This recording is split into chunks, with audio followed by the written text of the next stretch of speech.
بسم اللہ الرحمن الرحیم اللہم افتح علینا حکمتک وانشر علینا رحمتک یا ذو الجلال والاکرام۔ تو جی ناظرین، الحمدللہ عز وجل نور العزا کتاب ہماری جاری و ساری ہے، اور آج ہم اس کا سبق نمبر 79 فصل فیما یثبت بہ الہلال وفی صوم یوم الشک، فصل ان چیزوں کے بارے میں جن کے ذریعے ہلال یعنی چاند ثابت ہوتا ہے، یا یوں کہہ لیں جن کے ذریعے چاند کا ثبوت ہوتا ہے، اور ان کے بارے میں کہتے ہیں وفی صوم یوم الشک کی، یوم شک کے روزے کے بارے میں فصل۔ اب کوئی بھی جب ٹاپک ہم پڑھتے ہیں یا کہیں پر عنوان دیکھتے ہیں، یا مثال کے طور ہم کتاب ہی دیکھتے ہیں کسی بھی موضوع پر، تو ہم جب اس کا نام پڑھتے ہیں، ٹائٹل پڑھتے ہیں، تو ہمیں کافی حد تک اندازہ ہو جاتا ہے، آئیڈیا ہو جاتا ہے کہ اس کتاب کے اندر کس طرح کے مسائل ہوں گے، ٹھیک ہے۔ بس اوقات کتاب کا عنوان پڑھ کر صحیح واضح ڈیٹیل نہیں پتہ چل پاتی، پھر بندہ اس کی فہرست دیکھ لیتا ہے، تو فہرست اجمالی بھی ہوتی ہے، تفصیلی بھی ہوتی ہے، تو ان کو دیکھنے سے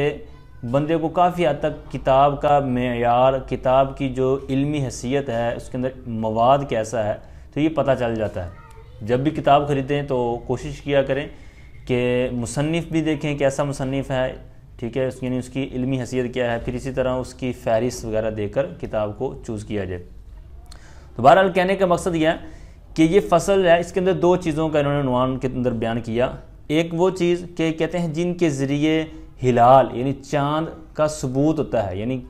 چاند ثابت کیسے ہوتا ہے۔ یقیناً اس کے بارے میں ایسی ہی باتیں ہوں گی کہ ایک بندہ اگر خبر دے، دو خبر دے، یا چاند کو دیکھنا کیسے ہے، تو کب کب گواہی قبول ہوگی، اس طرح کے مسائل ہوں گے کہ جن کے ذریعے چاند ثابت ہوتا ہے، ٹھیک ہے۔ یہ پہلے کے زمانے میں ہوتا تھا، اب تو باقاعدہ کمیٹیاں بنائی جاتی ہیں سرکاری سطح پر، حکومتی سطح پر، جس طرح رویت ہلال کمیٹی پاکستان کے اندر، جس کے صدر مفتی منیب الرحمان دامت برکاتہ العالیہ تھے، لیکن پچھلے سال آپ کو پتہ ہی ہے کہ حالات کے پیش نظر جیسا بھی انہوں نے ان کے ساتھ سلوک کیا گیا، تو پھر انہوں نے کمیٹی کے افراد کو چینج کیا، جن میں سے اب دعوت اسلامی کے مفتی علی اصغر صاحب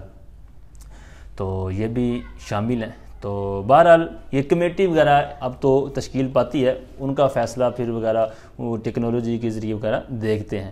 تو بہرحال اس فصل کے اندر ایک ہم مسائل کے طور پر لیں گے اس کو، کہ وہ چیزیں کہ جن کے ذریعے چاند ثابت ہوتا ہے، اور ثابت ہوتا ہے تو پھر دوسرا عنوان کے اندر جو ذکر ہے، کہتے ہیں فی صوم یوم شک، یوم شک کے روزے کے بارے میں یہ فصل ہے۔ اب یوم شک کیا ہوتا ہے یہ بھی اسی سبق کے اندر ہم نے پڑھنا ہے، تو آئیے بلا تاخیر سبق کی طرف بڑھتے ہیں۔ کہتے ہیں یثبت رمضان برؤیت ہلالہ او بعد شعبان 30 ان غم الہلال۔ فرمایا کہ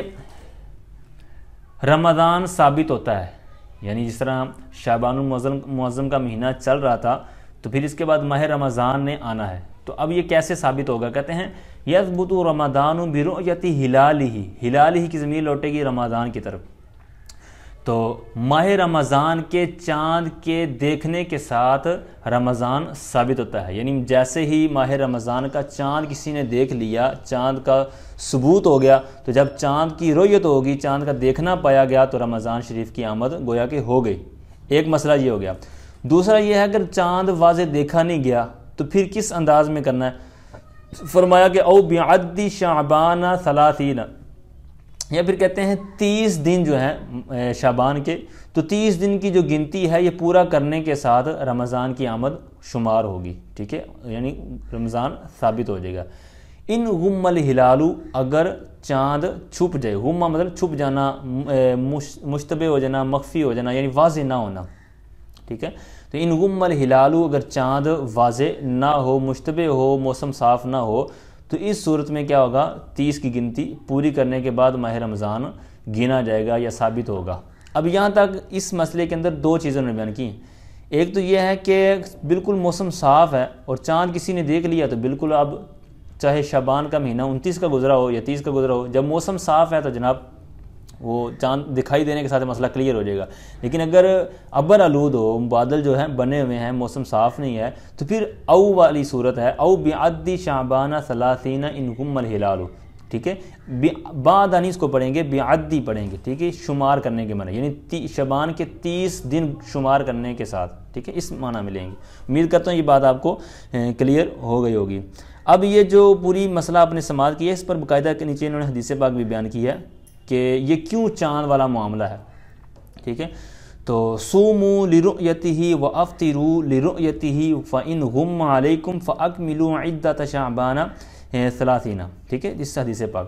اور دوسرا مسئلہ فرماتے ہیں ویوم الشک ہوا ما یلی التاسع والعشرین من شعبان.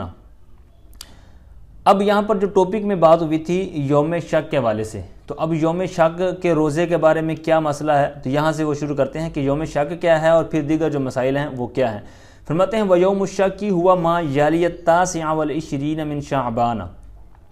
اور کہتے ہیں یوم شک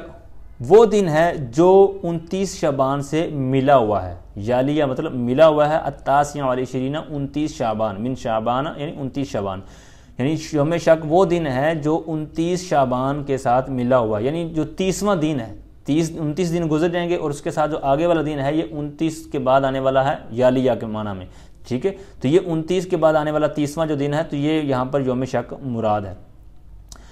اب اس کو یوم شک کہتے ہیں, کیوں کہتے ہیں؟ کہتے ہیں وَقَدِ اسْتَوَىٰ فِيهِ طَرْفُ الْعِلْمِ وَالْجَهْلِ بِأَنْ غُمَّ الْهِلَالُ.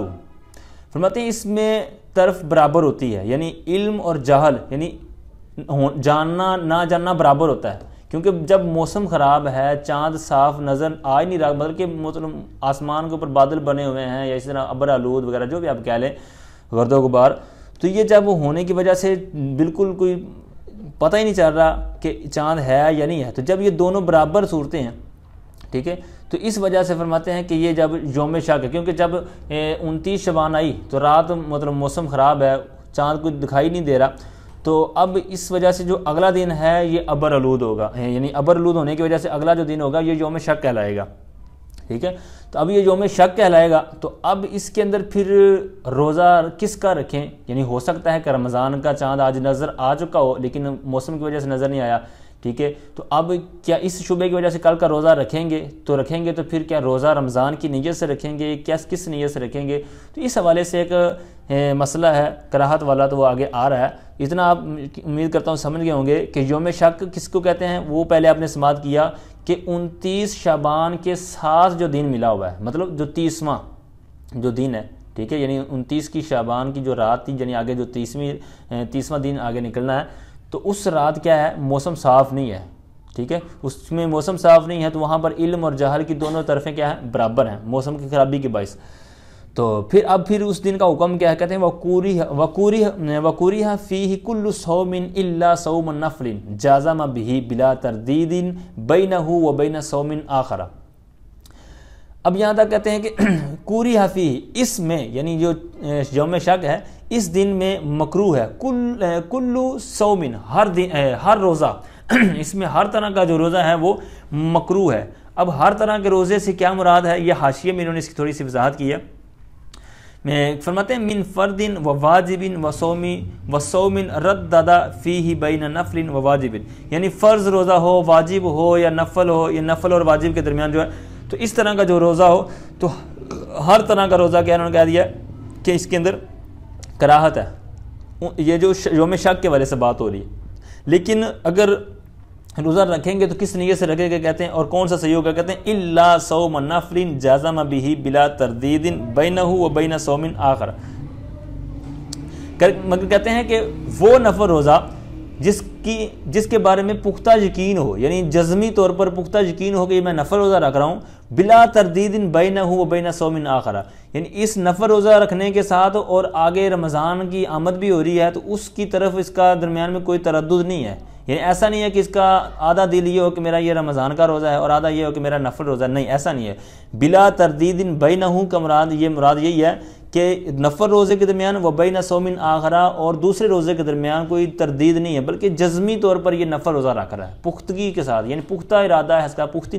نیت ہے کہ یہ میرا نفل روزہ ہے. ٹھیک ہے, پھر دوبارہ سماعت کیجئے وَقُورِهَ فِيهِ كُلُّ صَوْمٍ, اس میں ہر طرح کا روزہ مکروہ ہے. ٹھیک ہے, ہر طرح سے کیا مراد ہے وہ میں نے پہلے عرض کر دیا, الا صوم نفل, مگر یہ کہ نفل روزہ, یعنی نفل روزہ ہو جازم بہ, جس سے ارادہ پختہ ارادہ ہو، یعنی جس نفل روزے کا اس کے پختہ ارادہ ہے وہ تو بالکل ٹھیک ہے، اس میں کراہت نہیں ہے، ٹھیک ہے۔ تو کس طرح کہتے ہیں بلا تردید بینہ، یعنی اس نفل روزے کے درمیان و بین صوم آخرہ، اور کسی اور روزے کے درمیان، یعنی جو آگے رمضان آ رہا ہے تو اس کے روزے کی نیت اور اس پیچھے والے روزے کی یعنی نفل روزے کی نیت کے درمیان کوئی اس کی تردد اور شبہ وغیرہ نہیں ہے۔ اب اس طرح اگر کوئی روزہ رکھتا ہے، یعنی پختہ جو یوم شک ہے اس کا روزہ رکھنا ہے کس نیت سے؟ پختہ نفل روزے کی نیت سے، تو اب اس طرح رکھے گا تو بالکل ٹھیک ہے۔ پھر آگے اگر چاند نظر آ جاتا ہے تو پھر کیا کریں گے؟ آگے اس کا مسئلہ آ رہا ہے، کہتے ہیں وَإِن ظَهَرَ أَنَّهُ مِن رَمَضَانَ أَجْزَأَ عَنْهُ مَا صَامَهُ۔ اب یہاں تک آگے والی جو صورت ہے وہ پیچھے والے مسئلے کے ساتھ ہی ہے، یعنی نفل روزے کے یعنی یوم شک ہے اس میں اس نے کیا کیا کہ پختہ نفل روزے کی نیت سے روزہ رکھ لیا، ٹھیک ہے، اس میں شک و شبہ میں نہیں پڑا، بلکہ نیت کیا کری کہ میں نے اس نفل روزے کو رکھا ہے، ٹھیک ہے۔ تو اب پھر کیا ہوا کہ جب اگلا دن ہوا تو پھر کیا ہوا؟ ظاہر ہو گیا، چاند نظر نہیں آیا بلکہ گواہی وغیرہ کے ذریعے پتہ چل گیا کہ یار میں نے تو دیکھ لیا تھا، یا کوئی اس طرح کی گواہیاں مل جائے۔ پھر گواہیاں کیسے ملنی وہ آگے سبق آ رہا ہے۔ تو بہرحال گواہوں کے ذریعے ثابت ہو گیا کیا کہ انہ من رمضان، کہ یہ جو دن گزرا ہے یعنی جو 30واں جس کو یوم شک بنایا تھا تو یہ تو رمضان کا دن تھا، تو کہتے ہیں اجزا عنہ، تو یہ جو اس نے نفلی روزے کی نیت سے روزہ رکھا نا یوم شک کو، تو یہ اس کی طرف سے کفایت کر جائے گا۔ ما صامہ، جو اس نے روزہ رکھا، یعنی جو روزہ یوم شک کو اس نے نفل روزے کی نیت سے رکھا تھا تو یہ اس کی طرف سے کیا ہو جائے گا؟ کفایت کر جائے گا، ٹھیک ہے۔ اب یہ ما صامہ کے حاشیہ میں جنہوں نے نیچے بیان کیا کہ بِأَيِّ نِيَّةٍ كَانَتْ، یعنی جس مرضی اس نے نیت کے ساتھ وہ روزہ رکھا ہوا تھا، یعنی خاص نے نفل روزے کی نیت سے رکھا تھا، واجب رکھا تھا یا قضا کی نیت سے رکھا تھا، جیسے بھی رکھا تھا مقیم نے، تو اس کی صورت میں کیا ہو جائے گا؟ یہ کفایت کر جائے گا۔ لیکن کراہت والی صورت پیچھے تھی، لیکن یہ اگر اس نے نیت سے رکھا تھا تو پھر بھی اس کی طرف سے کفایت کر جائے گا، ٹھیک ہے۔ امید کرتا ہوں یہ پورا پیج آپ کو سماعت کرنے کے بعد سمجھ آ گیا ہوگا۔ پہلی لائن کے اندر ہم نے دو چیزوں کے ذریعے ثابت کیا تھا کہ رمضان ثابت ہوتا ہے، پھر یوم شک کی تعریف، ٹھیک ہے، پھر اس کے اندر دو جہتیں برابر تھی، علم اور جہل، اس کے تحت پھر کراہت والا ایک مسئلہ تھا جو جہاں تک آپ نے سماعت کر لیا۔ اب جو نیچے سیدی اعلیٰ حضرت فاضل بریلوی رحمۃ اللہ تعالی علیہ، تو انہوں نے چاند ثابت کیسے ہوتا ہے، چاند کی رؤیت ثابت کیسے ہوتی ہے، اس کی 7 انہوں نے طریقے بیان فرمائے۔ یہ فتاوی رضویہ شریف جلد 10 405 صفحہ نمبر کے حوالے سے حاشیے میں نے نیچے بیان کیا، تو یہ کافی ڈیٹیل تھی وہاں پر میں نے دیکھی ہے، لیکن یہاں پر صرف انہوں نے 7 چیزوں کے نام لکھے ہیں، یعنی جن 7 طریقوں سے رؤیت ثابت ہوتی ہے نا، تو آپ اپنی معلومات کے لیے اس کو ضرور دیکھیے گا۔ تو بہرحال آگے والے صفحے پر آئیے، فرماتے ہیں کہ وَإِن رَدَّدَ فِيهِ بَيْنَ صِيَامٍ وَفِطْرٍ لَا يَكُونُ صَائِمًا، ٹھیک ہے۔ پیچھے والے جو مسئلے آپ نے سماعت کیے ہیں اس کو ذہن میں رکھنا ہے تاکہ آگے والے مسئلے آپ کو سمجھنے میں آسانی رہے۔ آگے فرماتے ہیں کہ اگر اس کو تردد ہو، شک و شبہ ہو اس روزے کے بارے میں، ٹھیک ہے، اگر اس کے بارے میں اس کو کیا ہو، شک و شبہ ہو، تو کہتے ہیں بین صیام و فطر، یعنی روزہ رکھنے میں اور نہ رکھنے میں، تو لا یکون صائما، تو یہ روزہ دار نہیں ہوگا۔ اب یہاں پر بات آپ کو پہلے بھی میں نے عرض کیا، پیچھے بات چل رہی ہے یوم شک کے وجہ سے، یعنی 30واں جو دن ہے ابر آلود ہونے کی وجہ سے جو دن آگے والا نکلا ہے، تو وہ 30واں دن تھا شعبان کا، اس کو ہم نے کیا نام دیا؟ یوم شک کا۔ پیچھے والا مسئلہ آپ نے سماعت کر لیا کہ اس نے روزہ تو رکھ لیا، بعد میں کیا ہوا؟ ثابت ہو گیا کہ گواہی وغیرہ کے ذریعے کہ یہ رمضان کا ہی مہینہ ہے، یعنی رمضان کا آغاز ہو چکا ہے، تو اب اس کی طرف سے روزہ وہ رمضان کا شمار ہو جائے گا۔ لیکن اگر وہ تھا صورت ذہن میں یہ بھی ساتھ میں آپ نے اٹیچ رکھنا ہے کہ وہ اس نے کس نیت سے رکھا تھا؟ خالص نفل کی نیت سے۔ اب یہاں سے اب آپ دوبارہ سماعت کریں کہ وَإِن رَدَّدَ فِيهِ بَيْنَ صِيَامٍ وَفِطْرٍ، اگر اس کو تردد ہو روزہ رکھنے میں، صیام یعنی روزہ رکھنے میں، وفطرین اور افطار کرنے میں، ٹھیک ہے، لا یکون صائما، تو وہ پھر صائم نہیں ہوگا، روزہ رکھنے والا نہیں ہوگا۔ یعنی یہ نیت ہو کہ میں اگر رمضان کا مہینہ اگر مطلب گواہی وغیرہ کے ذریعے ثابت ہو گیا تو میں اس کو رمضان کا روزہ رکھ لوں گا، اگر نہ ہوا تو میں چھوڑ دوں گا، یعنی دونوں طرف کی جہتیں تھیں، دونوں طرف یہ ڈاما ڈول تھا۔ تو اب اس صورت میں چاہے وہ سارا دن بھوکا رہ لے، یعنی روزے کی نیت کر بھی لے، چونکہ پہلے روزہ رکھتے وقت اس کی نیت کیا ہے کہ میں 2 صورتیں ہیں، رکھ لوں گا یا نہیں رکھوں گا، تو اب چاہے نہ رکھے چاہے رکھ لے، دونوں صورتوں میں یہ روزہ دار نہیں ہوگا، لا یکون صائما، تو یہ روزہ دار نہیں ہوگا، ٹھیک ہے۔ ٹھیک ہے، یہ حاشیے میں بھی اسی طرح کا انہوں نے بین صیام و فطرین کے تحت بیان کیا کہ کہتے ہیں کہ قولہ ان کان من رمضان فصائم، جیسا اس کا قول یعنی کہنے والے کا یا روزہ رکھنے والے کا قول کہ اگر ماہ رمضان ہوا فصائم تو روزہ، وإلا فمفطر اور روزہ اگر یہ ماہ رمضان نہ ہوا تو مفطر یعنی میں روزہ چھوڑنے والا ہوں گا یعنی روزہ نہ رکھنے والا ہوں گا، ٹھیک ہے۔ تو یہ دو صورتیں تھیں اس دو صورتوں کی نیت کی بنا پر اس کا روزہ وہ نہیں ہوگا، چاہے اس نے آگے والا دن کھاتے پیتے گزارا ہو یا پورا مغرب تک اس نے روزہ رکھا بھی ہو، لیکن اس کا روزہ شمار نہیں ہوگا کیونکہ اس کی اصل نیت ہے، تو نیت میں خرابی ہے، لہٰذا آگے والے مسائل درست نہیں رہیں گے۔ آگے والی ایک کراہت بیان کر رہے ہیں، بہت آسان مسئلہ آپ کو لگے گا۔ فرماتے ہیں وَكُرِهَ صَوْمُ يَوْمٍ أَوْ يَوْمَيْنِ مِنْ آخِرِ شعبان، فرماتے ہیں کہ ماہ شعبان کے آخر میں ایک دن یا 2 دن کا روزہ مکروہ ہے، ٹھیک ہے، یعنی بندے کی عام روٹین پر روزے رکھنے کی عادت نہیں ہے، نفلی روزے رکھ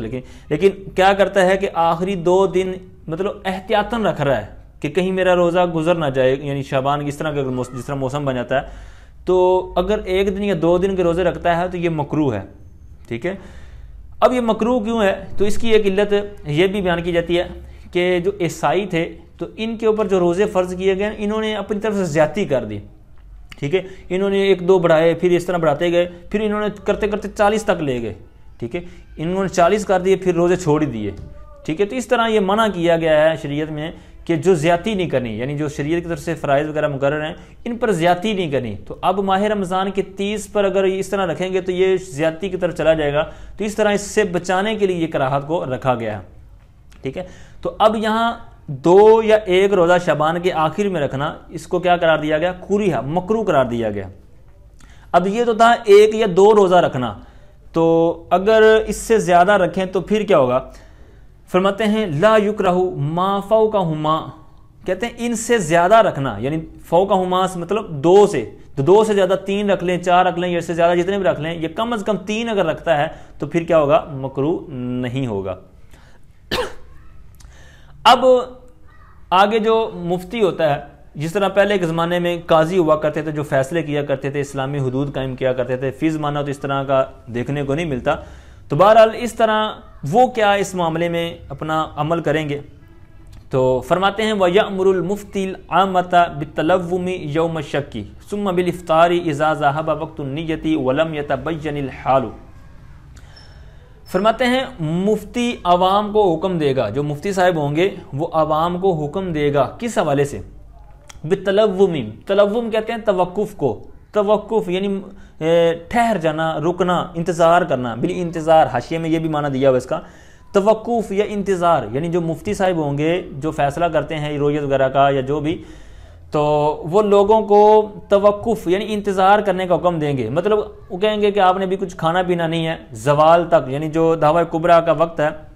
تو جب تک وہ وقت نہ گزر جائے تو وہ کہیں گے کہ ابھی آپ ٹھہریں، اگر چاند وغیرہ کی گواہی وغیرہ مل گئی یا اس طرح کا جب ہم اعلان کریں گے تو پھر آپ کو اگلا ہم لایا عمل بتائیں گے، یعنی آگے روزے کو کنٹینیو کرنا ہے یا بھی آپ روزہ چھوڑ دیں، یعنی روزہ نہیں ہے بلکہ شعبان کا ہی دن ہے، تو اس طرح کیا کریں گے؟ توقف کا حکم دیں گے، جو مفتی صاحب ہیں عوام کو توقف یعنی ٹھہرنے کا، انتظار کرنے کا حکم دیں گے، کب؟ کہتے ہیں یوم شک کی، یوم شک یعنی شک والے دن، یعنی شعبان جس طرح 30 شعبان، تو ثم بالافطاری، پھر افطار کرنے کا حکم دے دیں گے، یعنی جب توقف کا ٹائم گزر جائے گا، وہ کون سا وقت ہے؟ کہتے ہیں اذا ذهب وقت النیت، جب نیت کا وقت گزر جائے، یعنی دعوی کبریٰ جو حاشیے میں انہوں نے بیان کیا ہے، کہتے ہیں وَهُوَ عِنْدَ مَجِیءِ دعوت الکبریٰ، یعنی دعوی کبریٰ کا جو وقت ہے وہ نیت کا وقت ہے، ٹھیک ہے، اس وقت اگر کسی نے کھانا پیا نہیں ہے، جس طرح عام طور پر بھی ہوتا ہے کھانا پینا نہیں اس نے کھایا، اس طرح جو دیگر اس کی شرائط ہوتی ہیں کہ تو اس وقت تک اس طرح اس سے بچا ہوا تھا تو نیت آگے کنٹینیو کر سکتا ہے، ٹھیک ہے۔ تو اذا ذهب وقت النیت ولم يتبین الحال، کہتے ہیں جب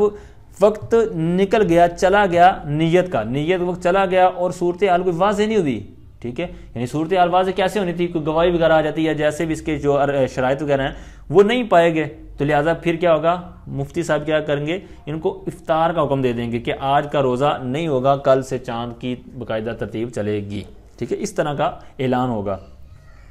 وَيَصُومُ، اب ایسی صورتحال میں لوگوں کے لیے تو حکم بتا دیا گیا، اب جو مفتی صاحب ہیں یا قاضی صاحب ہیں یا جو خاص پڑھے لکھے حضرات ہوتے ہیں، وہ خواص کون مراد ہوتے ہیں اس کی آگے باقاعدہ تعریف آ رہی ہے، تو ان کے لیے پھر اس دن کا کے بارے میں کیا حکم ہوگا اور کیوں ہوگا؟ فرماتے ہیں وَيَصُومُ فِيهِ الْمُفْتِي وَالْقَاضِي وَمَنْ كَانَ مِنَ الْخَوَاصِ، کہتے ہیں وہ روزہ رکھیں گے فیہ یعنی اس دن، یعنی یوم شک جو شک کا دن ہے اس میں روزہ رکھیں گے کون؟ مفتیان کرام، تو یا پھر کہہ لیں مفتی، ٹھیک ہے، ایک انہوں نے مفرد کا لے کے ہیں، مفتی صاحب، قاضی صاحب، ومن کان من الخواص، اور وہ لوگ جو خواص میں سے ہیں، یعنی 3 طرح کی انہوں نے کیٹیگری بیان کی، مفتی، قاضی اور خواص، تو یہ کیا کریں گے؟ اس دن روزہ رکھیں گے۔ اب خواص کی تعریف کیا ہے؟ کیونکہ قاضی اور مفتی کا تو معنی واضح ہے، خواص کی باقاعدہ آگے سے وہو سے تعریف کرتے ہیں کہ یہاں کون مراد ہے۔ کہتے ہیں خواص کیا ہیں؟ کہتے ہیں وہو من یتمکن من ضبط نفسہ، کہتے ہیں خواص وہ ہیں جو تمکن رکھتے ہیں، قابو رکھتے ہیں، کنٹرول رکھتے ہیں، من ضبط نفسہ اپنے آپ پر، ٹھیک ہے، ان تردید فی النیت، نیت میں تردد سے، ٹھیک ہے۔ اب یہ کیوں ہے؟ کیونکہ پیچھے والے جو صفحے پہ یعنی دائی سبق جو ہمارا سبق کا صفحہ تھا اس میں جو نیت کے والے صاحب نے سنا نا کہ نیت کس طرح کی کرنی ہے، خالص نفل نیت کی، اس میں فرض وغیرہ کی نیت آپ نے شمار نہیں کرنی تاکہ کراہت کی طرف نہ جائے، تو یہ چونکہ کہتے ہیں کہ ان کو کنٹرول ہوتا ہے اپنے آپ پر کہ یہ نیت ہم نے کس انداز میں کرنی ہے، وہ ملاحظت کونہ عن الفرض، اور فرض روزہ خیال کرنے سے کیسے بچنا ہے، ٹھیک ہے، تو اس طرح یہ ان کو پتہ ہوتا ہے، معلومات ہوتی ہیں، تو اس وجہ سے ان کو کیا دی گئی ہے؟ رخصت دی گئی ہے کہ اس کے اندر مفتی صاحب، قاضی صاحب اور خواص جو ہیں وہ روزہ رکھ لیں، ٹھیک ہے۔ تو آگے فرماتے ہیں وَمَنْ رَآ هِلَالَ رَمَضَانَ أَوِ الْفِطْرِ وَحْدَهُ وَرُدَّ قَوْلُهُ لَازِمَهُ الصِّيَامُ، فرماتے ہیں کہ اور وہ شخص جس نے ماہ رمضان کا چاند دیکھ لیا، ٹھیک ہے، یعنی ایک شخص تھا، اس نے کیا کیا، صرف ایک شخص کو چاند نظر آیا اور کسی علاقے میں یعنی اس علاقے میں کسی کو چاند نظر نہیں آیا، تو اب کیا ہوگا؟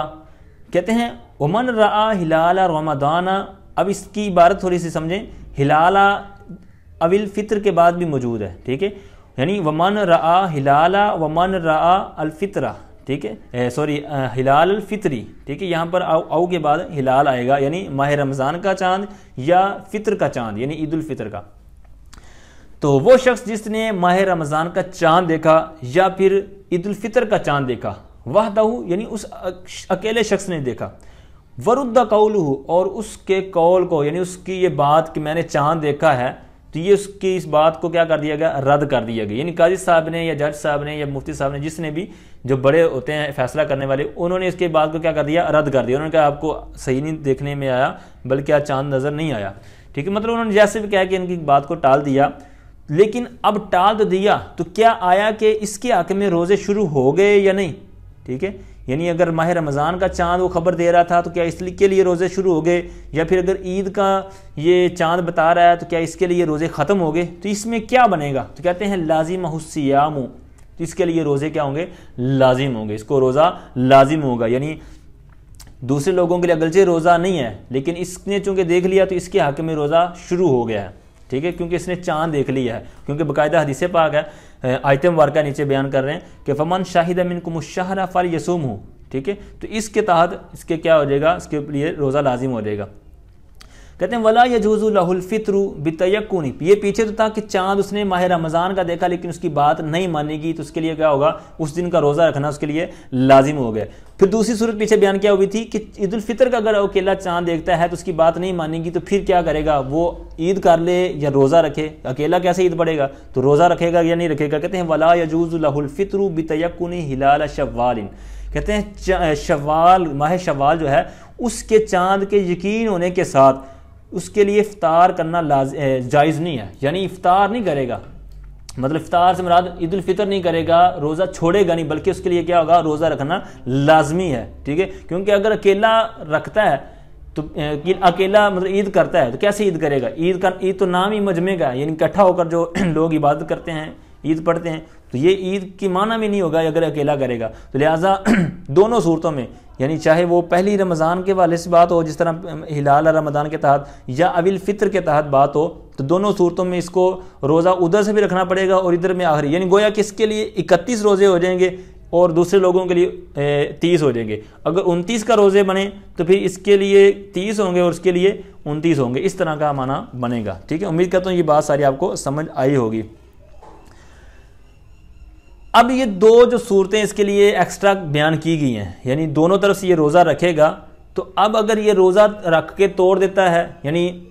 اس نے روزہ رکھ لیا چاند دیکھا، اس نے کہا کہ روزہ ہی ہے، لیکن آگے سے امام صاحب نے کیا کہا کہ آپ کی بات ٹھیک نہیں، یعنی جنہوں نے رد کر دی نا اس کے قول کو کہ آپ نے چاند نہیں دیکھا یا چاند صاحب بھی نہیں نکلا، یعنی اس کی گواہی کو قبول نہیں کیا، اس کے چاند دیکھنے کو شمار نہ کیا، تو اب اس نے روزہ تو رکھا ہوا تھا، کیا روزہ اس نے توڑ دیا تو کیا قضا کرے گا، کفارہ ادا کرے گا، کیا کرے گا؟ یعنی دونوں صورتوں میں، یعنی چاند عید کا دیکھا ہے یا رمضان کا دیکھا، اس نے روزہ رکھ لیا تھا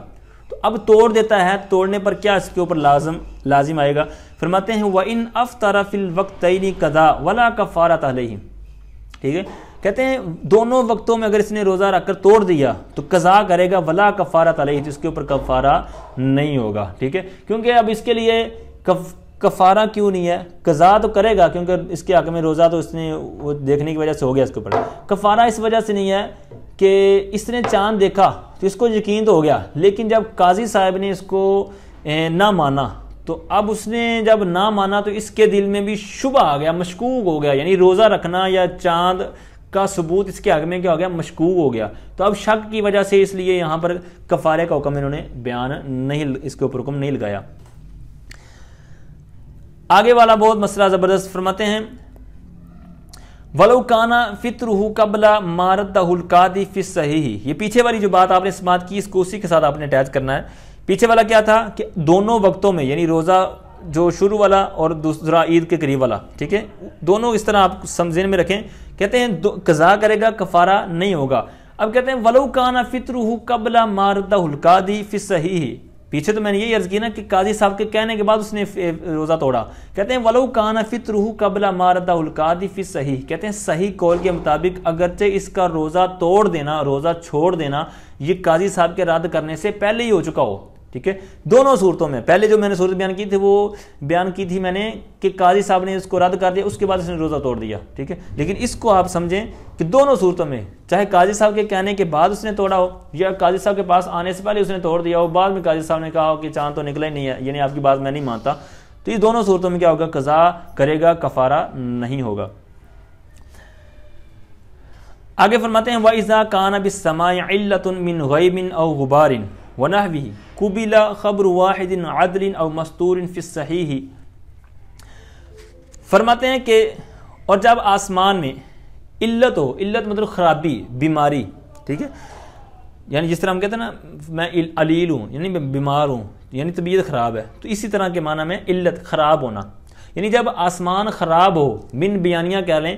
یعنی کس انداز میں خراب ہو، یعنی غیب، یعنی مطلب ابرالود ہے، غبار ہے، مطلب ڈسٹی ہے، یا صاف ستھرا نہیں ہے کہ بندہ دیکھ سکے آنکھوں کے ذریعے یا دوربین وغیرہ جس طرح آلات ہوتے ہیں، تو اب اس صورت میں تو کہتے ہیں قبیلہ قبول کر لی جائے گی، خبر واحد عدل، ایک بندے کی جو عدل یعنی عادل ہو، عدل یہ مصدر ہے اور مصدر یہ اس میں فاعل کے معنی میں، یعنی جو انصاف والا عادل ہوگا، ٹھیک ہے، تو ایک بندے کی خبر قبول کر لے گی جو عادل ہو، ٹھیک ہے، یہ پیچھے والی صورت آپ نے ذہن میں رکھنا ہے، جب موسم ابرالود ہو، صاف ستھرا نہ ہو، آسمان پر خرابی ہو، ایک صورت کیا ہوگی کہ وہ عادل ہو، یعنی ایک شخص ہو وہ عادل ہو تو اس کی خبر کیا کر لی جائے گی؟ قبول کر لی جائے گی، یا پھر دوسری صورت بیان کرتے ہیں کہ او مستور فی الصحیح، یا پھر وہ مستور الحال ہو، یعنی اس کی حالت چھپی ہوئی، جس طرح کہتے ہیں ستر عورت، ستر مطلب چھپانا، تو اسی طرح مستور یعنی جس کی حالت چھپائی گئی ہو، مطلب اس کا واضح نہ ہو کہ یہ نیک ہے بد ہے، کیونکہ فاسق کی اس معاملے میں خبر معتبر نہیں ہوگی، تو عادل ہونا چاہیے، یعنی یا تو واضح طور پر وہ نیک پرہیزگار ہو، یا پھر ایسا چھپا رستم ہو کہ جس کے بارے میں پتہ نہ ہو کہ یار اس کیا ہے، ٹھیک ہے، یعنی کیسا بندہ ہے، یعنی اس کی حالت چھپی ہوئی ہے، تو ایسا بندہ اگر خبر دے گا تو صحیح قول کے مطابق یہ درست رہے گا۔ تو اب کہتے ہیں کہ اب یہ پھر نیچے انہوں نے حاشیے میں اس کی تعریف بھی بیان کی ہے، تو جو کہا نا ایک عادل کی خبر، تو کہتے ہیں هو الذی حسناتہ اکثر من سیئاتہ، یعنی عادل وہ ہے کہ جس کی جو نیکیاں ہیں وہ اس کی برائیوں سے زیادہ ہوں، یعنی یہاں پر انہوں نے اس معنی میں لیا ہے۔ پھر انہوں نے کہا ہے کہ والعدالۃ ملکۃ تحمل علی یا تحمل علی ملازمۃ التقوی والمروءۃ، ٹھیک ہے، یعنی جو عدالت ہے یہ ایسی قوت ہے جو ابھارتی ہے تقوی اور مروت پر، ٹھیک ہے، اور مستور الحال کسے کہتے ہیں؟ تو کہتے ہیں ہوا مجہول الحال لم یظہر لہ فسق ولا عدالت، یعنی جس کی فسق اور عدالت یعنی فاسق ہونا اور نیک ہونا، پرہیزگار ہونا، عادل ہونا یہ ظاہر نہ ہو، ٹھیک ہے، تو اس طرح کا جو ہوگا مستور الحال اس کا ہوگا، اور کہتے ہیں یقبل قولہ، اس کی بات کو مان لیا جائے گا۔ اب یہ جو دو تعریفیں تھیں، تو اب یہ دوبارہ سماعت کریں کہ آسمان مطلب صاف ستھرا نہ ہو، ابر آلود ہو، تو یا تو پھر ایک شخص کی خبر قبول کر لی جائے گی، یا پھر کہتے ہیں یعنی وہ عادل ہو۔ دوسری صورت یہ ہے کہ وہ مستور الحال ہو، یعنی فاسق نہ ہو بلکہ مستور الحال ہو۔ کہتے ہیں وَلَوْ شَاهِدَ عَلَى شَهَادَةِ وَاحِدٍ مِثْلِهِ، یعنی ایسے جو دو پیچھے والے بندے گزرے نا، ایک عادل ہو یا مستور ہو، اب انہوں نے خود دیکھا ہو یا پھر انہوں نے جس نے چاند دیکھا ہے اس کی خبر سن کر یا آگے انہوں نے قاضی کو بیان کی، یعنی جس نے چاند دیکھا ہے وہ خود قاضی کے پاس نہیں آیا بلکہ اس نے اس کے ساتھ بات کی کہ یار میں نے چاند دیکھا ہے۔ اب وہ تو نہیں قاضی صاحب کے پاس آیا، یہ اس کے پاس کھڑا تھا، یعنی ایک عادل یا مستور الحال، اس نے آ کر قاضی صاحب کو بتا دیا۔ یہی یہاں پر بیان ہو رہا ہے، کہتے ہیں وَلَوْ شَاهِدَ عَلَى شَاهِدَةِ وَاحِدٍ مِثْلِهِ، اگرچہ اپنی مثل ایک شاہد کی گواہی کی بنا پر انہوں نے شہادت یعنی گواہی دی ہو، ٹھیک ہے، تو اس طرح دونوں صورتوں میں یہ قبول ہوگا۔ ایک تو یہ ہے کہ خود گواہی انہوں نے دیکھا ہو چاند کو، پھر آ کر قاضی صاحب کے پاس، مفتی صاحب کے پاس آ کر کیا ہو، خبر دی ہو، کس نے، ایک عادل ہو یا مستور الحال ہو۔ دوسری صورت تھی مثل والی کہ کسی نے دیکھا ہے، وہ خود نہیں قاضی صاحب کے پاس آیا بلکہ اس نے اس کو بتایا اور یہ بھاگے بھاگے جناب قاضی صاحب کے پاس آ کر بتا دیا، تو اس طرح کی صورت میں بھی ان کی بات کو مان لیا جائے گا۔ اب مزید آگے اس کو وسعت دے رہے ہیں، کہتے ہیں وَلَوْ كَانَ أُنْثَىٰ أَوْ رَقِيقًا أَوْ مَحْدُودًا فِي قَذْفٍ تَابَ لِرَمَضَانَ، فرماتے ہیں اگرچہ وہ عورت ہو، یعنی پیچھے تو مطلقاً بیان ہوا نا، لیکن اب اگرچہ عورت بھی اس طرح کا معاملہ پیش کرتی ہے، خبر دیتی ہے، تو اس کی بات بھی قبول کر لی جائے گی۔ یا کہتے ہیں اور رقیقن، یا رقیق ہو یعنی غلام ہو، اب تو فی زمانہ غلام نہیں ہے، پہلے غلام لوگ بگا کرتے تھے، یا پھر غلام آ کر خبر دیتا ہے تو اس کی بات بھی قبول کر لی جائے گی۔ یا پھر تیسری بات کہتے ہیں او محدودا فی قذف، قذف کہتے ہیں تہمت لگانا، یعنی کسی نے کسی کے اوپر زنا کی تہمت لگائی اور پھر گواہوں کے ذریعے ثابت نہ کر سکا تو اب اس کو تہمت لگانے کی وجہ سے جو کوڑے لگائے جاتے ہیں تو اس کو کہتے ہیں محدود فی قذف، یعنی تہمت میں سزا یافتہ، ٹھیک ہے، محدود حد سے، یعنی جس کو حد جاری کی گئی ہو، قذف میں نہیں تہمت لگانے میں، ٹھیک ہے۔ امید کرتا ہوں محدود فی القذف کا معنی بھی آپ سمجھ گئے ہوں گے۔ اس کو ویسے بطور اصطلاح استعمال کیا جاتا ہے محدود فی القذف، یعنی کسی کے اوپر زنا کی تہمت لگائی تو اس کی گواہی وغیرہ کے ذریعے جب اس کو ثابت نہ کر سکا تو اس کو جو کوڑے لگائے جاتے ہیں تو اس کو کہتے ہیں محدود فی القذف۔ تو اب دوبارہ سماعت کریں، عورت، غلام یا محدود فی القذف، ان میں سے کوئی بھی اگر آ کر دیتا ہے تو ان کی بھی بات کیا ہو جائے گی، قبول کر لی جائے گی، ٹھیک ہے۔ یہ مفہومی ترجمہ کیا میں نے۔ اب کہتے ہیں اس نے تابہ، اور یعنی یہ ساری چیزیں اس نے کی ہیں، یعنی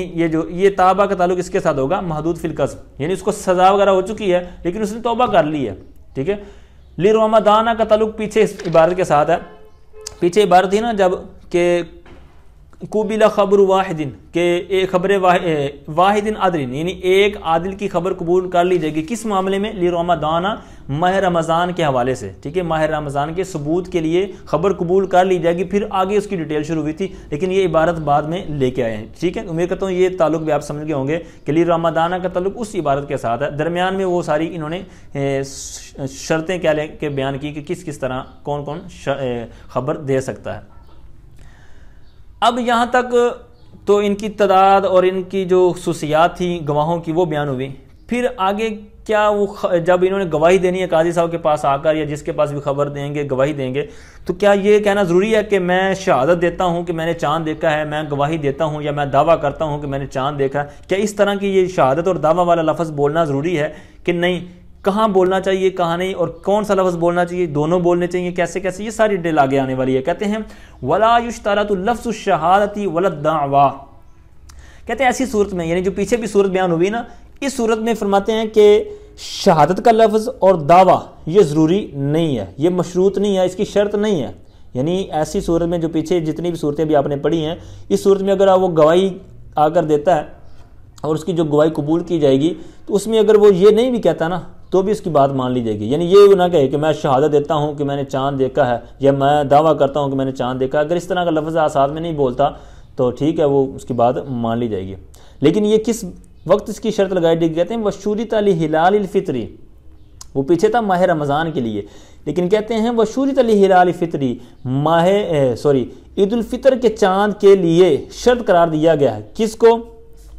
لفظ الشہادت، یعنی شوریتا کا نائب الفعل آگے آ رہا ہے، لفظ الشہادتی. ٹھیک ہے، درمیان میں ویسے لفظ ہے تو جو درمیان والی بات اس کو ہٹا کر آپ دیکھیں، وشوریتا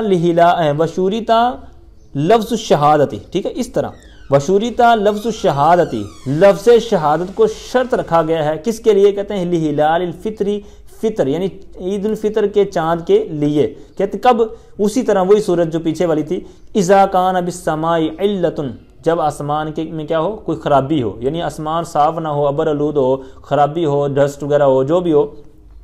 تو اس طرح کی صورت میں کیا ہوگا؟ لفظ شہادت شرط ہے. یہ عید الفطر کا چاند کے بارے میں بات ہو رہی ہے، یہ آپ نے یاد رکھنا ہے. پیچھے والے میں اس کا عکس تھا، پیچھے ماہ رمضان کا تھا، تو اس میں دونوں لفظ شرط نہیں تھے، لیکن یہ عید الفطر کا چاند ہے تو اس کے لیے لفظ شہادت کو شرط رکھا گیا ہے. ٹھیک ہے، درمیان میں قید آپ نے یاد رکھنی ہے، اذا کان بالسماء علت، جب آسمان میں کیا ہو؟ کوئی خرابی ہو. اچھا، لفظ شہادت تو شرط ہے، لیکن یہ کس کی طرف سے؟ یعنی پیچھے بھی بیان ہوا تھا نا کہ انسا یعنی عورت ہو، رقیق ہو، محدود فی القذف ہو، وغیرہ وغیرہ. تو اب یہاں پر کہتے ہیں لفظ شہادت تو شرط ہے، لیکن گواہی دینے والے کون کون ہو سکتے ہیں، کون نہیں ہو سکتے؟ کہتے ہیں من حرین، یعنی عید الفطر کی گواہی دینے والے کون ہوں گے؟ من حرین، دو آزاد، ایسے آزاد. ٹھیک ہے، یہ جو کہہ لیں دو آزاد، حر کی تسنیہ حرین. ٹھیک ہے، لفظ شہادت یہ شرط رکھی گئی ہے من حرینی، دو آزاد مردوں کی طرف سے، او حرن و حرتین، یا پھر ایک آزاد مرد ہو اور دو آزاد عورتیں ہوں، بلا دعویٰ، بغیر دعویٰ کے. یعنی دعویٰ کا لفظ نہ بھی استعمال کریں، شرط لفظ کون سا ہے؟ شہادت کرنا. یعنی ان کے لیے عید الفطر کا اگر چاند کی گواہی دے رہے ہیں، اگر دو مرد ہیں تو وہ کہیں کہ ہم شہادت دیتے ہیں، ہم دونوں اس بات کی شہادت دیں کہ چاند نظر آ گیا ہے، یا ایک مرد ہے دو عورتیں ہیں تو بھی اسی طرح کہیں گے، لیکن دعویٰ لفظ کہنا ان کے لیے ضروری نہیں ہے. اچھا، اب آگے آتا ہے کہ جب آسمان ایسا نہ ہو. ٹھیک ہے، کہتے ہیں وَإِذَا لَمْ يَكُنْ بِالسَّمَاءِ عِلَّةٌ، جب آسمان ایسی کوئی علت نہ ہو، خرابی نہ ہو، کوئی ایسی مسئلہ نہ ہو، کہتے ہیں فَلَا بُدَّ مِنْ جَمْعٍ عَظِيمٍ لِرَمَضَانَ وَالْفِطْرِ. بالکل اب یہاں پر دونوں کا اکٹھا بیان کر رہے ہیں، کیونکہ پیچھے الگ الگ دونوں صورتیں بیان ہوئی نا کہ عید الفطر اور ماہ رمضان کے حوالے سے. ٹھیک ہے، عید الفطر میں تو انہوں نے کہہ دیا کہ شہادت والا لفظ ضروری ہے، بقیہ دعویٰ نہ ہو. ٹھیک ہے، پھر درمیان میں حرین اور دو آزاد عورتوں کے حوالے سے. پیچھے والے مسئلے میں تھا ماہ رمضان کے حوالے سے کہ دونوں لفظ یعنی شہادت اور دعویٰ ضروری نہیں ہے. ٹھیک ہے، لیکن پھر دیگر ڈیٹیل آپ نے سماعت کر لی. اب وہ دونوں صورتیں تھیں کہ موسم صاف نہ ہو، اب موسم خراب نہیں ہے، بالکل صاف ہے، بالکل عام روٹین پر ہے. تو اب کیا ہوگا؟ تو یہاں سے وہ مسئلہ کہتے ہیں وَإِذَا لَمْ يَكُنْ بِالسَّمَاءِ عِلَّةٌ فَلَا بُدَّ مِنْ جَمْعٍ عَظِيمٍ لِرَمَضَانَ وَالْفِطْرِ. کہتے ہیں اور جب موسم خراب نہ ہو، یعنی آسمان خراب نہ ہو، آسمان بالکل صاف ہو، بالکل کلیئر ہو، تو کہتے ہیں ایک بڑے مجمع کا ہونا ضروری ہے. کس کے لیے؟ کہتے ہیں لِرَمَضَانَ وَالْفِطْرِ، ماہ رمضان کے لیے اور عید الفطر کے لیے، یعنی ان کے چاند وغیرہ کے حوالے سے جو بات کرنی ہے تو اس کی شہادت کے لیے. ٹھیک ہے، من کے بعد موصوف ہوگا من شہادت جمع عظیم لرمضان. ٹھیک ہے، یعنی ماہ رمضان کی اگر شہادت دینی ہے تو بہت بڑے مجمع کی شہادت ہو. اسی طرح عید الفطر. اب بڑے مجمع سے مراد کیا ہے؟ کہتے ہیں آگے خود ہی بیان کر رہے ہیں وَمِقْدَارُ الْجَمْعِ مُفَوَّضٌ إِلَىٰ رَأْيِ الْإِمَامِ فِي الْأَصَحِّ. کہتے ہیں جو جمع جو پچھلے لفظ گزرا تھا نا، جمع عظیم، یعنی بہت بڑی جماعت ہو یا بہت بڑا مجمع ہو، تو ایک بہت بڑی تعداد جو آگے خبر دے، گواہی دے، تو کہتے ہیں اس کی جو تعداد وہ کتنی ہونی چاہیے؟ کہتے ہیں وَمِقْدَارُ الْجَمْعِ مُفَوَّضٌ إِلَىٰ رَأْيِ الْإِمَامِ فِي الْأَصَحِّ. کہتے ہیں اصح قول کے مطابق یہ امام صاحب یعنی جو امام صاحب ہوں گے، قاضی ہوں گے، تو ان کی رائے کے سپرد ہوگا. مفوض تفویض سے، باب تفعیل سے اس میں مفعول کا صیغہ، یعنی سپرد ہوگی یا ان کے اوپر ہی منحصر ہوگی، انہی کی جناب مہر لگے گی تو سارا کچھ ہونا ہے، جتنے کے اوپر مہر لگا دیں. ٹھیک ہے، اب اس کو اصح قول کیوں کہا؟ کیونکہ پیچھے والی جو مقدار والا لفظ ہے تو اس کے تحت حاشیے میں انہوں نے کچھ چیزیں بیان کی. یعنی کسی کے نزدیک ہے کہ اہل محلہ جو گواہی دے دیں اتنا مجمع کافی ہے. کسی نے کہا کہ 50، جس طرح قسامت والا مسئلہ ہے اس میں 50 بندوں کی قسم یا گواہی دی جاتی ہے. اسی طرح ایک قول بیان کیا کہ 500 افراد ہوں، ایک نے کہا کہ جناب 1000. تو یہ مختلف اقوال مختلف علاقوں میں مطلب کے حوالے سے بزرگوں کی طرف سے منسوب ہیں. لیکن اسے قول میں کیا انہوں نے کیا دیا کہ یہ جو معاملہ ہے یہ امام صاحب کی رائے کے سپرد ہوگا، جس طرح وہ فیصلہ کر دیں گے وہ ٹھیک ہے۔ اب اس کی علت کیا ہے، اس کی بھی علت نیچے بیان کی، کہتے ہیں کیونکہ جو وقت ہوتا ہے یعنی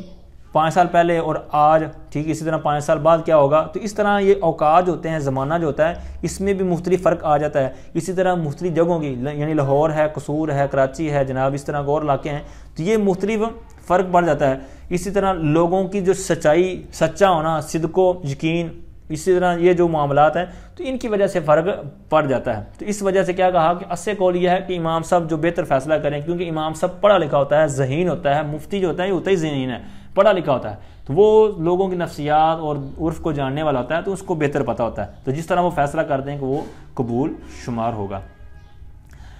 ٹھیک ہے، امید کرتا ہوں یہ بات بھی آپ سمجھ گئے ہوں گے، پورے صفحے کی جتنی بھی مسائل ہم نے پڑھے ہیں۔ اب آگے بھی بہت زبردست مسئلہ کہ ایک فرد کی شہادت پر جناب رمضان شروع ہوا، تو پھر آگے والے مسئلے کیسے ہوں گے، تو کہتے ہیں وَإِذَا تَمَّ الْعَدَدُ وَإِذَا تَمَّ الْعَدَدُ بِشَهَادَةِ فَرْدٍ، جب ماہ رمضان کی گنتی پوری ہوگی، تم العدد یہاں پر ماہ رمضان کی گنتی مراد ہے، بشہادتی فردن، ایک فرد کی شہادت کے ساتھ، یعنی ایک بندے نے گواہی دی، جس طرح کبھی پیچھے آپ نے سارے مسئلے سماعت کیے ہیں، یعنی ایک بندے نے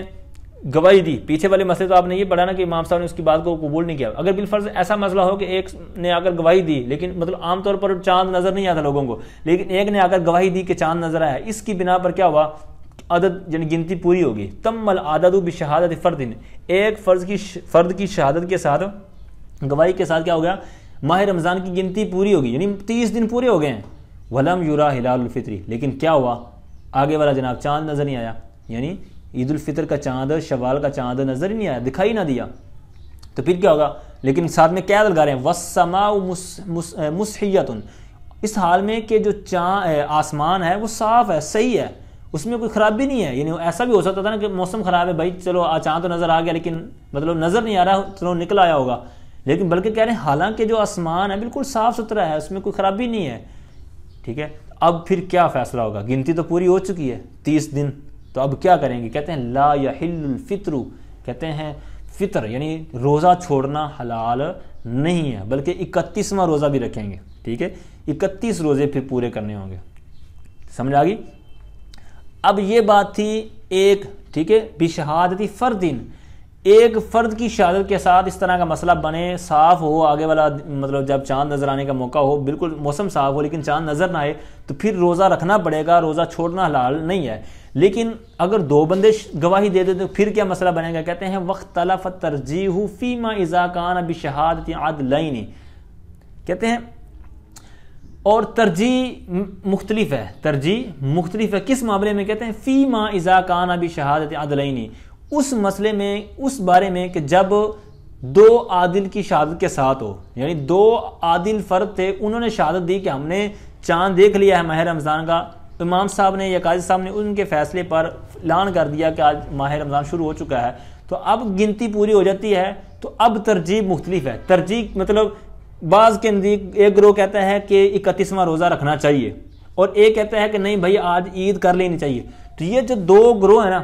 ٹھیک ہے، تو اس میں اختلاف ہے، یعنی اس میں متفق لے بھی کوئی نہیں ہے کہ کن کی بات کو ترجیح دی جائے، بلکہ ترجیح میں اختلاف ہے کہ ایک گروہ کہتا ہے کہ آج 31واں روزہ بھی رکھنا چاہیے، ایک کہتا ہے کہ نہیں چاند 2 کی گواہی کے ساتھ ثابت ہوا تھا تو لہٰذا اب کیا ہوگا کہ ہم عید کر لیں گے، تو یہ دونوں میں کس کو سلیکٹ کرنا ہے، کس کو اوکے کرنا ہے، تو اس ترجیح میں کیا ہے، اختلاف ہے۔ اچھا آگے فرماتے ہیں ولا خلاف فی حل الفطر اذا کان بالسماع علۃ ولو ثابت رمضان بشاہدۃ الفرد، فرماتے ہیں کہ روزہ چھوڑنے کے جواز میں، یعنی عید کے حلال ہونے میں، حل حلال سے، کہتے ہیں ولا خلاف فی حل الفطر، فطر مطلب روزہ چھوڑنے میں یا عید کے حلال ہونے میں کوئی اختلاف نہیں ہے، کہتے ہیں کب اذا کان بالسماع علۃ، جب آسمان پر کیا ہو، خرابی ہو، آسمان میں خرابی ہو، یعنی موسم صاف نہ ہو، ولو ثابت رمضان بشاہدۃ،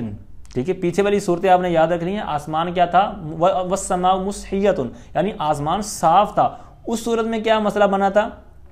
اگر ایک کی شہادت کی وجہ سے آیا تھا تو اس میں روزہ چھوڑنا جائز نہیں تھا، 31واں روزہ رکھنا لازمی تھا، اگر 2 کی وجہ سے چاند کی گواہی قبول کی گئی تو اب اس میں ترجیح مختلف تھی، یہ آپ نے سماعت کی. یہ تھا اس صورت میں جب والسماء مسحیۃ. اب یہاں پر کہتے ہیں ولا خلاف فی حل الفطر، کہتے ہیں فطر یعنی عید کے حلال ہونے میں کوئی اختلاف نہیں ہے. کہتے ہیں کب؟ کہتے ہیں اذا کان بالسماء علۃ، جب آسمان پر کوئی کیا ہو، خرابی ہو، یعنی آسمان ابر آلود ہو. ولو ثبت رمضان بالشاہدۃ الفردی، اگرچہ ایک فرد کی گواہی کے ساتھ رمضان ثابت ہوا ہو، یعنی جو پہلی والی صورت ہے نا، پچھلی دو صورتوں میں سے پہلی صورت، ٹھیک ہے. تو اب یہاں چونکہ آسمان کی علت والا مسئلہ درمیان میں آ گیا تو لہٰذا یہاں پر کیا ہو جائے گا، وہ رخصت مل جائے گی، بلکہ کیا ہوگا، اب 30 کی گنتی پوری ہوگی تو جناب عید کر لیں، ٹھیک ہے، موسم کی خرابی کے باعث. اچھا اب یہاں تک عید الفطر کی بات ہوئی، ٹھیک ہے. عید الفطر اور ماہ رمضان کے 2 مہینوں کے ہم نے مسئلے حل کر لیے. اب آگے قیاس کر رہے ہیں. کہتے ہیں وَهِلَالُ الْأَضْحَى كَالْفِطْرِ، کہتے ہیں عید الاضحیٰ کا جو چاند ہے اس کا جو حکم ہے کالفطری، عید الفطر کے چاند کی طرح ہے. وہ کس طرح ہے وہ ساری ڈیٹیل آپ نے ابھی سماعت کر لی ہے. نہیں سمجھ آئی تو دوبارہ آپ سماعت کر لیں تو آپ کو یہ واضح ہو جائے گا کہ عید الفطر کا مسئلہ کیا تھا، تو عید الاضحیٰ کا بھی وہی مسئلہ ہوگا چاند دیکھنے کے حوالے سے. اب یہاں تک 3 مسئلے ہو گئے، 3 مہینے ماہ رمضان، عید الفطر اور ماہ اضحیٰ، ٹھیک ہے، عید الاضحیٰ کا، جن 3 مہینوں کے چاند. اب 3 12 میں سے نکالے بقیہ بچتے ہیں 9. تو کہتے ہیں وَيُشْتَرَطُ لِبْقِيَّةِ الْأَهِلَّةِ شَهَادَةُ رَجُلَيْنِ عَدْلَيْنِ أَوْ حُرٍّ أَوْ حُرَّتَيْنِ غَيْرِ مَحْدُودَيْنِ فِي قَذْفٍ، ٹھیک ہے. اب یہاں تک یہ ساری قیودات بیان کی. بقیہ 9 مہینوں کے جو چاند ہیں، ٹھیک ہے، بقیہ 9 مہینے 3 میں نے گنوا دیے، بقیہ 9 ہی بچتے ہیں. کہتے ہیں اور شرط رکھی گئی ہے، یا شرط ہے یا مشروط ہے. کہتے ہیں لِبَقِيَّةِ الْأَهِلَّةِ، اہلہ یہ ہلال کی جمع ہے، یعنی چاند، اس کی جمع آپ لگا دیں چاندوں، ٹھیک ہے، یہی میرے خیال میں بنے گا اردو میں. تو ہلال کی جمع اہلہ، ٹھیک ہے. قرآن پاک کے اندر بھی میرے خیال میں ہے یسألونک عن الاہلہ، ٹھیک ہے، اسی معنی میں. تو کہتے ہیں لِبَقِيَّةِ الْأَهِلَّةِ، بقیہ چاندوں کے لیے شرط رکھا گیا ہے. کس کو؟ وَيُشْتَرَطُ آگے نائب الفعل شہادۃ رجلین عدلین، ایسے 2 آدمی جو عادل ہوں، ٹھیک ہے، او حرن، یا ایسا ایک آزاد مرد اور 2 آزاد عورتیں، حرتین 2 آزاد عورتیں. اب ان کی مزید خصوصیت کیا ہے؟ کہتے ہیں غیر محدودین فی قذف. اب یہ سارے موصوف صفت بنیں گے، اس لیے آپ نے اعراب کو بھی توجہ دینی ہے تھوڑی سی. شہادت مضاف ہے، آگے رجلین عدلین یہ اس کا ہے مضاف لے، ٹھیک ہے. اسی طرح حرن و حرتین، ٹھیک ہے، غیر محدودین یہ اس کی صفت بنے گا. کہتے ہیں ایسے 2 عادل یا ایک مرد اور 2 آزاد عورتیں جن کی صفت کیا ہے؟ کہتے ہیں غیر محدودین فی قذف، یعنی محدود فی القذف نہ ہو، ٹھیک ہے، وہ جو پیچھے میں نے معنی بیان کر دیا، یعنی تہمت میں سزا یافتہ نہ ہو. تو اب یہ ساری کیا قیودات ہیں کہ بقیہ جو مہینوں کے جو چاند ہیں ان کے دیکھنے کے والے سے. اچھا اب ایک اور آسان مسئلہ آگے والا. کہتے ہیں وَإِذَا ثَبَتَ فِي مَطْلَعِ قُطْرٍ، کہتے ہیں کسی علاقے میں چاند ظاہر ہوا، مطلع ظاہر ہوا، چاند ثابت ہو گیا، تو کہتے ہیں لازمہ سائر الناس فی ظاہر المذہب وعلیہ الفتویٰ، کہتے ہیں ظاہری مذہب اور اسی پر فتویٰ دیا جاتا ہے کہ سارے لوگوں پر وہ مسئلہ یعنی وہ چاند کا ثبوت لازم ہوگا. یعنی مثال کے طور پر پاکستان ہے تو اگر کراچی کے اندر اعلان ہو جاتا ہے، وہاں کسی کو نظر آ جاتا ہے تو پورے پاکستان کے لیے کیا ہو جائے گا،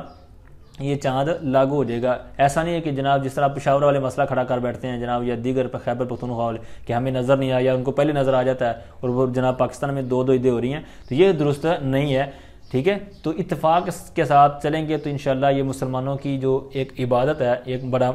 شعار ہے، تو اس کو دیکھ کر لوگ مزید مسلمانوں کے ساتھ مطلب ان کی ایک پتہ چلے گا کہ اسلام کے اندر کیسی قوت ہے، کیسی انفرادیت ہے، کیسا ایک اجتماع ہے. تو بہرحال یہ مسئلہ آپ نے سمجھ کیا کہ کسی علاقے میں چاند دکھتا ہے یا ثابت ہوتا ہے تو اس کے ثابت ہونے کے ساتھ کیا ہوگا، لازمہ سائر الناس، سارے لوگوں کو کیا ہو جائے گا، لازم ہو جائے گا، یعنی دیگر علاقوں والوں کو. اسی طرح کسی اور ملک کی آپ مثال لگا لیں، انڈیا ہے، بھارت، تو اگر وہاں پر بریلی شریف میں نظر آ جاتا ہے، ٹھیک ہے، تو پھر دیگر علاقوں میں بھی اس کو ماننا پڑے گا. اسی طرح دہلی یا بڑے شہروں کا لگا لیں، دہلی، کولکتہ وغیرہ، تو اس طرح دیگر علاقوں کے لیے بھی وہ شمار ہوگا. آگے والا مسئلہ بہت زبردست اور آخری مسئلہ ہمارا، ولا عبرۃ برؤیۃ الہلال نہارا سواء کان قبل الزوال او بعدہ وہو اللیلۃ المستقبلۃ فی المختار۔ شروع والے صفحے میں نے مسئلہ عرض کیا تھا کہ اگلے دن اگر گواہی مل جاتی، چاند نظر آنے کی بات نہیں وہاں میں نے کی تھی، وہاں میں نے کہا تھا کہ گواہی آ جائے تو اب پھر وہ آگے توقع والی جو بات ساری آپ کو یاد ہوگی، وہاں پر میں نے ایک اشارہ کیا تھا، وہاں کیا میں نے کہا تھا کہ گواہی مل جائے۔ اب یہاں پر اگر کوئی یہ کہتا ہے کہ مطلب کیا کوئی چاند نظر آ جائے تو پھر کیا ہوگا؟ کہتے ہیں ولا عبرۃ برؤیۃ الہلال نہارا، کہتے ہیں دن کے وقت چاند دیکھنے کا کوئی اعتبار نہیں ہے، ولا عبرۃ کوئی اعتبار نہیں ہے، برؤیۃ الہلال چاند دیکھنے کا، نہارا دن میں، یعنی دن کے وقت چاند دیکھنے کا کوئی اعتبار نہیں ہے، یعنی دن کے وقت رات کو نہیں نظر آیا، موسم خراب تھا جو بھی تھا، لیکن دن کو چاند نظر آ رہا ہے، تو اب کیا اس کو کریں گے؟ کہتے ہیں اس کا کوئی اعتبار نہیں ہے، ٹھیک ہے۔ سواء کان قبل الزوال یا بعدہ، برابر ہے، کہتے ہیں کہ یا زوال کے پہلے نظر آ رہا ہو یا زوال کے بعد نظر، کوئی اس کا اعتبار نہیں ہے، یہ کس کا چاند اعتبار کا شمار ہوگا؟ کہتے ہیں وَهُوَ اللَّيْلَةُ الْمُسْتَقْبِلَةُ، یہ آنے والی جو مستقبل یعنی استقبال آگے جو آنے والی ہے مستقبل میں، تو اس رات کا شمار ہوگا، ٹھیک ہے، یہ جو چاند ہے اس رات کا شمار ہوگا، پیچھے والے ساتھ اس کا کوئی تعلق نہیں ہوگا، پیچھے والے کے لیے وہی مسئلہ ہوگا جو آپ نے پوری فصل کے اندر آپ نے سماعت کر لیا ہے۔